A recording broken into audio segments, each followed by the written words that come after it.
Assalamualaikum warahmatullahi wabarakatuh. Selamat berjumpa kembali dengan saya Suyono Widya Iswara Pusdiklat KMPK, Badan Pendidikan dan Pelatihan Keuangan. Pada kesempatan KLC kali ini kita akan membahas mengenai prinsip-prinsip pengelolaan dana desa. Seperti kita telah ketahui bahwa semenjak berlakunya Undang-Undang Nomor 6 Tahun 2014, pemerintah desa mulai tahun 2015 diberikan dana yang bersumber dari APBN yang disebut dana desa. Pemberian dana desa tersebut meningkat setiap tahunnya. Dalam 5 tahun terakhir, hampir 257 triliun telah diberikan kepada pemerintah desa.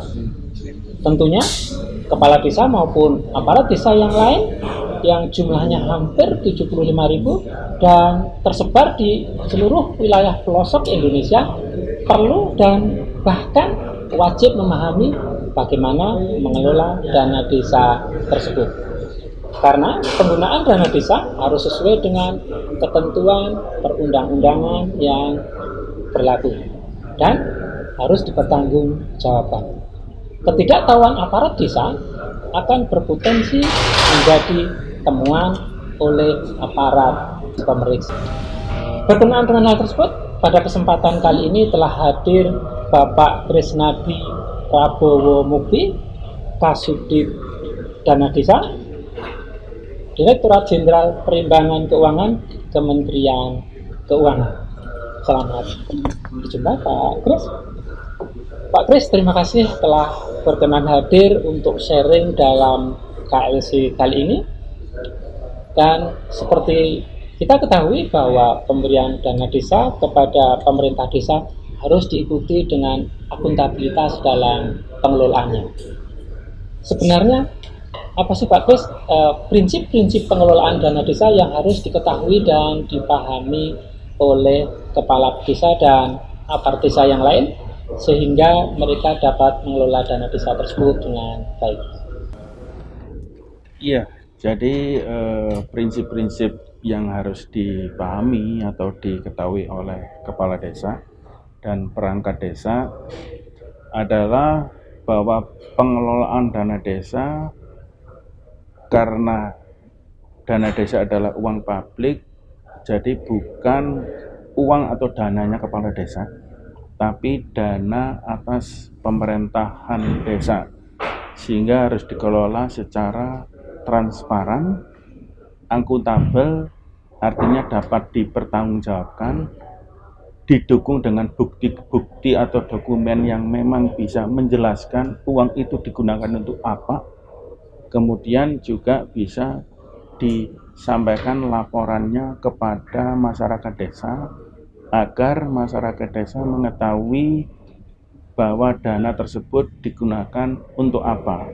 Kembali lagi, karena kepala desa adalah pemegang kekuasaan tertinggi di dalam pengelolaan APBDes termasuk dana desa. Itulah prinsip-prinsip yang harus diketahui oleh kepala desa dan perangkat desa. Ada prinsip yang lain yang kira-kira harus dipedomani kepala desa atau aparat yang lain sehingga tidak menjadi temuan di akhir laporan? Yang jelas beberapa peraturan atas pelaksanaan dana desa juga harus diketahui oleh perangkat desa dan kepala desa. Yang pertama adalah Undang-Undang Desa, jelas Undang-Undang Nomor 6 Tahun 2014 tentang desa.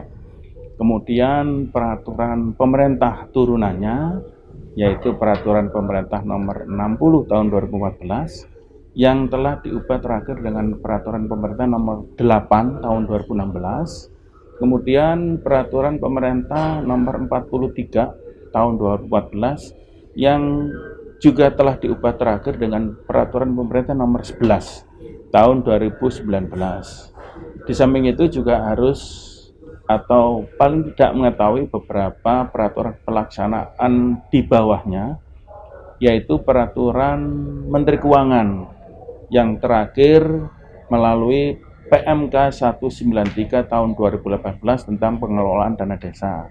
karena di situ mengatur kebijakan penyalurannya bagaimana. Otomatis kepala desa dan perangkat harus tahu uangnya kapan dan presentasinya kapan diterimanya. Kemudian ada peraturan lembaga LKPB. Di situ mengatur mengenai pengelolaan atau pengadaan, maksud saya pengadaan dari barang dan jasa yang harus dilaksanakan oleh desa. Jadi desa tidak harus menginduk atau tidak perlu menginduk di peraturan presiden mengenai pengelolaan atau pengadaan barang dan jasa, tapi berpedoman pada peraturan lembaga LKPP yang terakhir peraturan atau Perlem nomor 12 tahun 2019. Kemudian juga ada peraturan Menteri Dalam Negeri nomor 20 tahun 2018 yang mengatur tentang pengelolaan keuangan desa. Jadi bagaimana APBDes itu dikelola, itulah mengacu di situ. Yang juga tidak kalah pentingnya ada peraturan Menteri Desa PDDT nomor 11 tahun 2019 tentang pedoman prioritas penggunaan desa tahun 2020. Jadi peraturan Menteri Desa ini memang setiap tahun terbit karena di situ yang mengatur pedoman prioritas setiap tahun. Seperti itu Pak Suyono. Oke, baik Bapak Ibu, para desa dan kepala desa, tadi sudah disampaikan Pak Kris bahwa prinsip-prinsip pengelolaan dana desa salah satunya adalah selalu berpedoman kepada peraturan yang berlaku. Cukup banyak tadi peraturan yang disebutkan, ada peraturan Menteri Dalam Negeri nomor 20 tahun 2018 Pak Kris ya, tentang pengelolaan dana desa. Kemudian ada peraturan Menteri Keuangan tentang nomor 193 2019 tentang pengelolaan dana desa. Kemudian juga ada peraturan Menteri Desa tentang prioritas penggunaan dana desa, dan juga mungkin ditambahkan peraturan Bupati mengenai pengelolaan dana desa. Artinya Bapak Ibu Kepala Desa harus siap untuk belajar dan memahami semua peraturan tersebut agar nanti di akhir laporan tidak menjadi temuan aparat pemeriksa. Demikian video KLC kita kali ini, semoga bermanfaat. Assalamualaikum warahmatullahi wabarakatuh. Terima kasih Pak.